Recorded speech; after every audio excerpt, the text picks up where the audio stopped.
Sup, ladies and gentlemen, Akalon here, and welcome back to each of one of you. And of course, if you are new to the channel, thank you so much for joining us. I am very happy to have you here. Now, before we get into anything, if you love the content, if you want more people to see the content, I'm going to ask you to do something that normally would be considered wrong. But I'm going to ask you to take that little like button, look it straight in the face, and then abuse the living fuck out of it. Just give it a spank until it turns blue. That's all you have to do, and you will be celebrated the world over. Everyone knows this. The like button is the most important button on YouTube. It helps. It is a saving grace. So please smack that little like button. Also remember to leave a comment. Do you play Final Fantasy? Have you tried Final Fantasy? And what has been your thoughts on Final Fantasy? We are going to cover an interview that I have here with Yoshi P. It was done by PC Games, and it speaks quite a lot about World of Warcraft, and since my majority of my audience is World of Warcraft players, I thought it would be an interesting exercise, an investigation into what would arguably be considered the disciple of MMORPGs. Yoshi P saved Final Fantasy in so many ways, so I genuinely believe that it is important to look at this. Then of course, just a final shout out to all of the patrons of the channel. Your names should be on the screen right now. Thanks to you guys, this channel keeps growing, and without you, I would literally not be here. So I want to thank you from the bottom of my heart. If you want lore podcasts and behind the scenes footage, Patreon really is the place to be. And with that said, let's jump into the interview. Yoshi P. Without WoW, Final Fantasy's recovery wouldn't have been possible. Now, just before we get into this, please know that Yoshi P is a massive Blizzard fanboy. He's been to the Blizzard offices like 3 times. He discusses it in this interview as well. But there's a lot that he talks about sort of behind the scenes, sort of philosophical when it comes to World of Warcraft and MMO games in general that I thought would be very interesting for us to take a look at. You can join me live on Twitch, by the way, if you want live conversation with me, if you want to add your voice to any and all of the content that I make. The link is in the description down below, and let's go. Like many of today's MMORPG monoliths, Final Fantasy XIV is barely recognizable compared to how it looked and played at launch. However, even by MMO standards, few games have undergone a transformation as drastic and important as Final Fantasy XIV. Final Fantasy 1.0 was a critical disaster, prompting an official apology from developer Square Enix and standing in infamy as the rockiest launch in the series' history. After replacing the development team, Square Enix relaunched the game as Final Fantasy: A Realm Reborn to commercial and critical acclaim. This success has primarily been attributed to one man, director and producer Naoki Yoshida, or Yoshi P to his fans. Now, for those of you that don't quite know what is going on here, Yoshi P actually took time. He took, I think, 2 months where he sat and he went through every single problem that existed within Final Fantasy 1.0 and then decided how to redress it, how to basically remake the world. And they ended up destroying the old world, and then a new world was reborn in its place. So it was pretty risky. How many companies do you know that would actually do something like this? The chances is very, very slim. Imagine Blizzard tomorrow coming out and saying, well, World of Warcraft isn't working, we're just going to destroy our entire world and start fresh. It's a massive undertaking, and you risk losing a lot of the player base that may or may not have liked where the game is. But Square Enix said, no, we're not happy with where this game is, and we're willing to take that chance. But what does it take to craft one of the best MMOs of the moment? With Realm Reborn now in its 8th year, and its eagerly anticipated 4th expansion, Endwalker, coming out in November, we spoke to Naoki Yoshida about the history of the MMORPG genre, changing player attitudes, and his storied relationship with competitors like World of Warcraft. PCGen asks, the past year has seen player numbers boosted as a result of people staying at home during the global pandemic. How do you plan to keep this new generation of fans hooked? Now, Naoki's answer here is absolutely brilliant, and it shows a developer that's in touch with their community. Yes, a huge number of new players started their adventures in Final Fantasy, and we've continued to reach new peaks in terms of our active players. However, In the operations team, we've decided to refrain from any proactive PR campaigns during the pandemic and have intentionally been waiting for the situation to ease. I didn't want our players and supporters to feel as though we're taking advantage of the situation as a business opportunity while the world faces the danger of the pandemic. We cancelled several campaigns, held back on PR activity, and placed full priority on our patch releases. This shows a director that understands the room. He's able to read the room. He's able to understand, look, we have a loyal player base, and the last thing we want is our loyal players to feel as though they're just a tool, just a marketing tool. The pandemic has been hard on everyone, right? And so many companies and so many games have taken advantage of the pandemic to sort of push their games, get more people into their games. Whereas Final Fantasy, I think, came out the clear winner. I know so many people that's been playing WoW that have made the switch to Final Fantasy now. Every single content creator is trying Final Fantasy for the first time. Every single content creator is talking about Final Fantasy. So at the end of the day, I think Final Fantasy came out the winner, even without doing massive PR campaigns.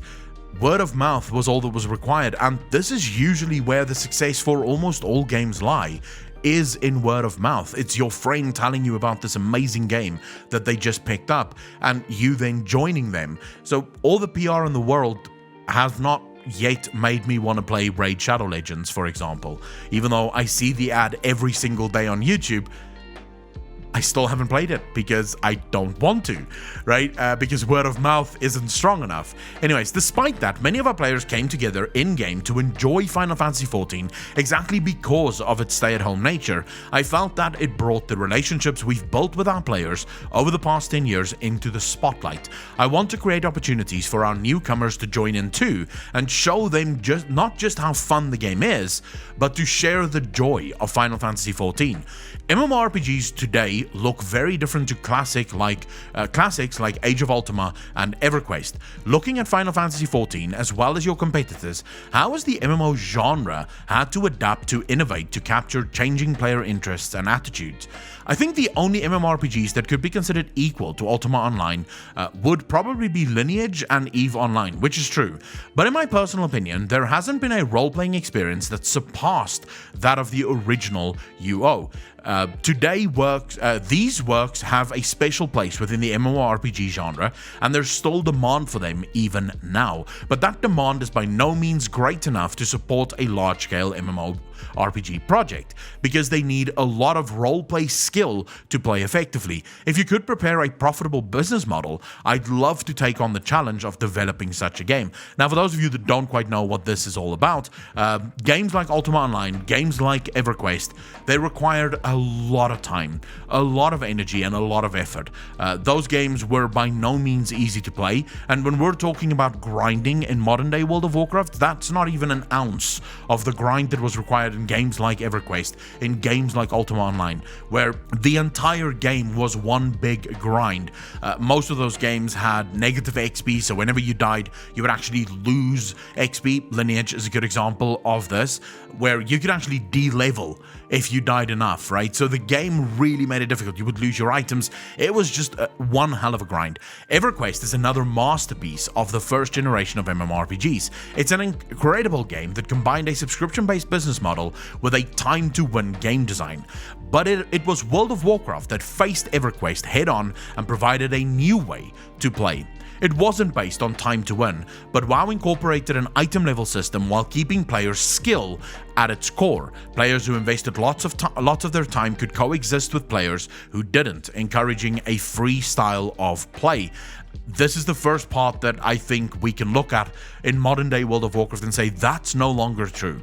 Modern day World of Warcraft have absolutely become a time to win MMO, where so many of the systems are so interconnected that you spend most of your time completing the systems rather than playing the game that you actually wanted to play.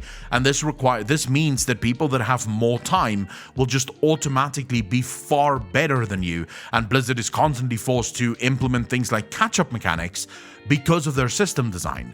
Their system design means that it's a slow grind to anywhere relevant, and then they have to have these catch-up mechanics for people that don't have the time to actually invest. So basically Blizzard have changed the rules. They've created a time-to-win game that's the game design that they went for, but then they cheat that system by implementing catch-up mechanics so that the time-to-win now feels miserable to the players that actually did put the time in to win the game, because they're in no way, shape or form further ahead than the players who didn't, right? So it feels just a little bit bad when you start to think about it like that. As for the evolving genre, I believe it's easy for MMORPGs to accept and reflect changes in gamer lifestyles. If you look back about 20 years, were our lives as busy as they are today? There was no internet, or there was the internet, but correspondence was limited to email. Real-time communication was limited to PC Messenger clients. Nowadays, you and I have smartphones in the palms of our hands. We have access to entertainment whenever we have a free moment. It goes without saying that there's a dramatic drop in the amount of time players have available after eating, sleeping, working, and spending time with their families and friends. This is very true. I do think, however, a lot of the time this is sort of overstated, because at the end of the day, if the journey in a game, if everything in the game is fun, people wouldn't mind doing whatever it is for the 3 or 4 hours that they have available to them. And 20 years ago, people still had jobs, right? 20 years ago, people still had to work. People still had to go out. In fact, one could argue that 20 years ago, if you really wanted entertainment, you had to drive to find it. So you may actually have ended up having less time to play the game. I'm not saying that you did. I think we can all agree that most MMO players were very young 20 years ago, so they had more time than the average player now, which is probably a little bit older and therefore, doesn't have the absolute freedom that they had in the past. But it is still, it's still, I think, important to note that I don't think players have changed that much. I think games have changed so much that players have had to adapt to the game changes, but I don't think the games themselves have, or I don't think the players themselves have changed that much. We still just want really good fucking games. For Final Fantasy, we'd like to remain receptive to changes in the lifestyles of our players, and will continue to adjust the design little by little accordingly. Final Fantasy is 8 years old, and many of your competitors are even older. What gives a good MMORPG such staying power? Battle content, systems, story, and the game's universe must be both engrossing and expertly crafted, but I think the secret to maintaining game success is to support of a brilliant community. Developers should provide the player with a sense that they are really living in that world and that they belong there, helping them feel at home when they log into the game. Of course, this is based on the assumption that the core development team is playing their game privately, like the general player base. If they didn't, they wouldn't be able to understand player feedback, and at some point or the other, they'd end up as enemies from the community's perspective. Does this seem like something that has happened within World of Warcraft? Now, I'm not by any means saying that the core development team doesn't play World of Warcraft. I know a couple of developers, and I know that all of them play World of Warcraft, but the rest of this, does it not feel, whether it's right or wrong, I don't mind, I'm not arguing for or against this, but do you not get the same feeling I do, that there is a significant portion of the player base that views the developers as an active enemy? Now, going back to what he said here, battle content, system, story, and games universe, I agree with him. All of these things are very, very important to the success of an MMORPG. But if you look at what Final Fantasy did, all of their systems stand alone.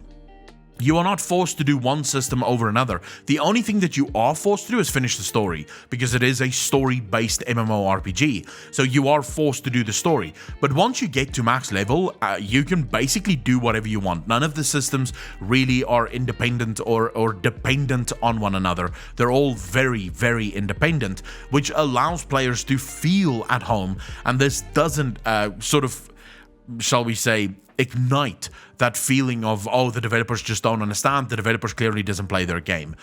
So a nice perspective from him in this regard. You've mentioned before that when redesigning Final Fantasy XIV, you look to World of Warcraft as an example of a successful MMO. What aspects of the WoW model did you end up bringing to Final Fantasy?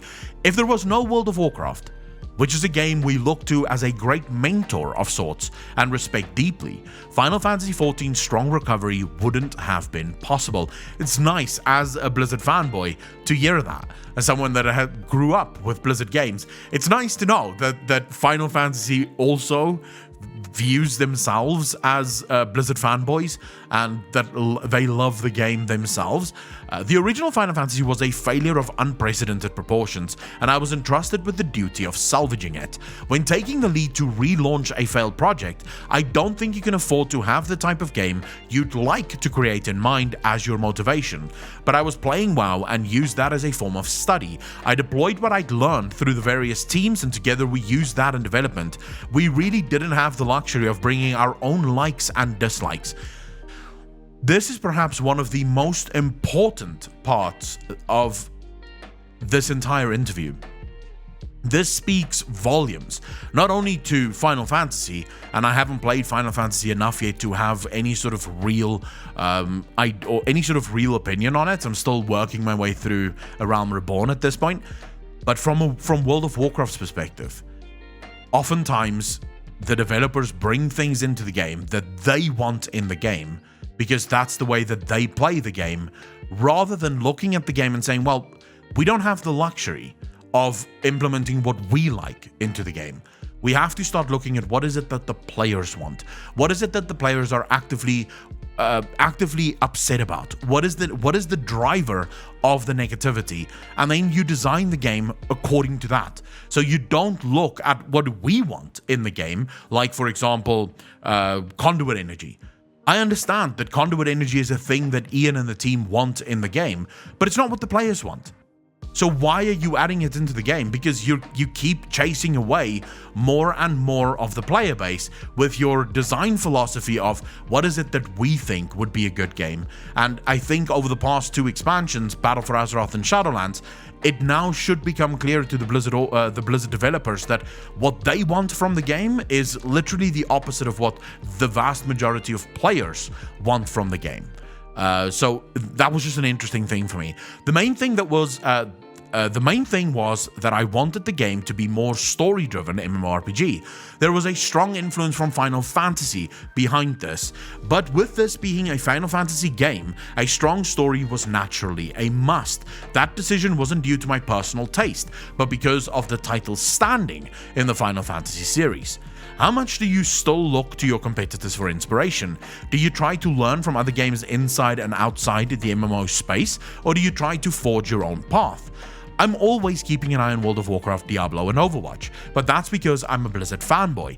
Everyone over at Blizzard has been really kind to us, and they've invited me to visit their studio on 3 or so occasions now. When I went in 2018, the main team joined me in a discussion about the development and operation process.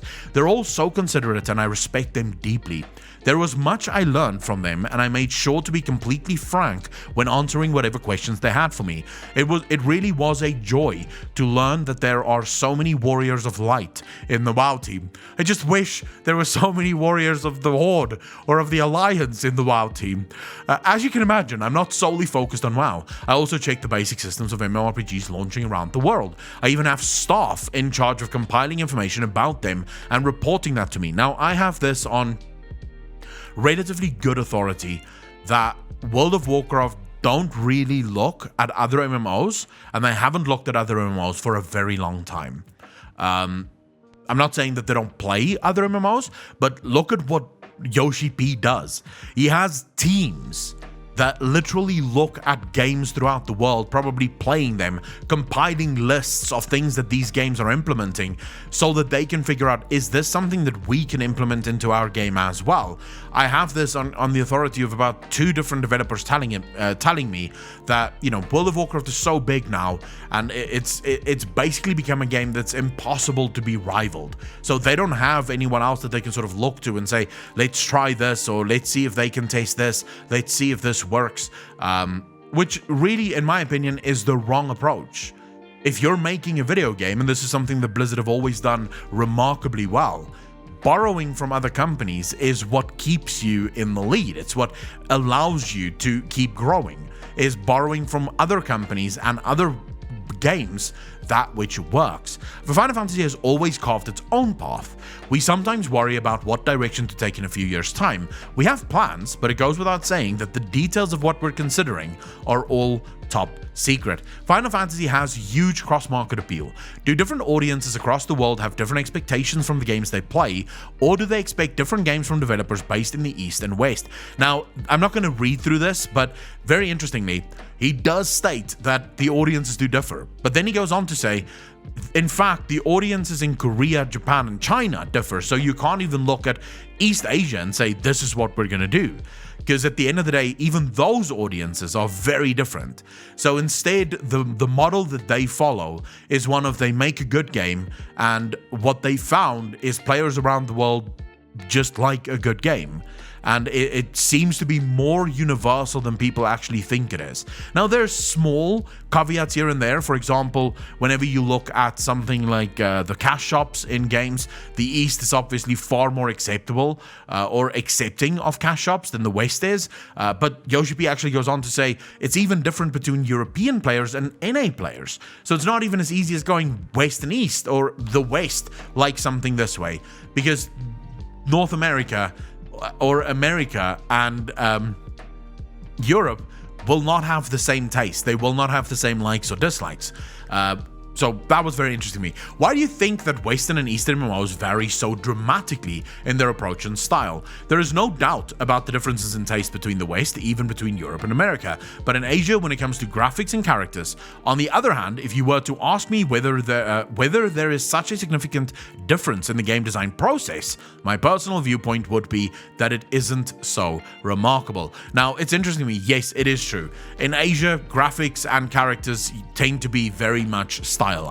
You can look at a game instantly coming out of the East and say, this is an Eastern game, right? Same with West, although the West does have more variations. So it is sometimes a case of you can't pinpoint whether this game comes out of America or whether this game comes out of Europe, because it can be extremely varied. Whereas in Asia, it does appear to be far more homogeneous, if you will. The characters need to look a specific way, need to act a specific way. The graphics need to be one specific way. So that was also pretty interesting. All in all, I thought this was a wonderful interview. I thought that the interview really hit the mark on why Final Fantasy is so important. You get the sense through this interview that Yoshi P truly cares about the community. He cares about the game that he's making. He wants this game to be brilliant. And there's a humbleness that comes through in this interview, which I sometimes lack or don't see from World of Warcraft developers, specifically when it comes to interviews, where sometimes they'll be increasingly what's the English word for it? They know better, right? So rather than being open to explanations and ideas from other places, they know what the players want, they know what the game should be like, and if players don't agree with it, that's their problem, which I think is a very big issue. But I would love to hear from you. What was your favorite part of the interview? Let me know in the comment section down below. Remember to spank that little like button, turn it blue, make your life at least 25% better. And then, of course, to all of the patrons, the Twitch subs, and the YouTube channel members, thank you so much for your monthly support. It does mean the world to me. Thanks to you guys, this channel wouldn't be here, and we wouldn't be growing the way that we are now. So I want to thank you from the bottom of my heart. As always, guys, my name is Akalon, and I will see all of you in the next one.